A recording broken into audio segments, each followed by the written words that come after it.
好，我是 Vivian。今天分享低卡芋圆花生豆花搭配零热量糖水。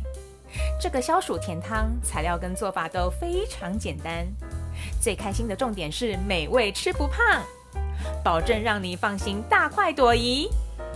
跟我一起动手做吧 ，Go Go Go！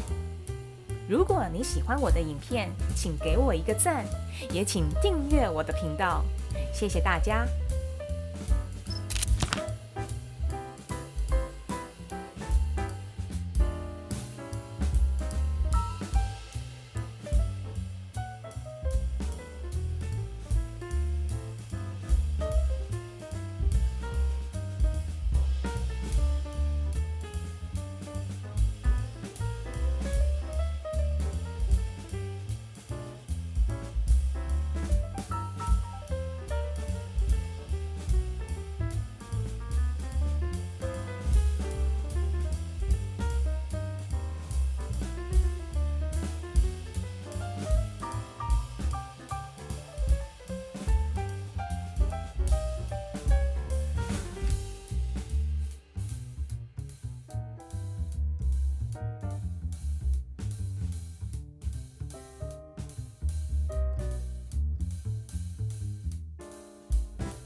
请按赞、订阅、留言、分享，协助我更有动力拍更好的影片。记得开小铃铛哦，才不会错过我每次的分享跟留言回复。谢谢收看。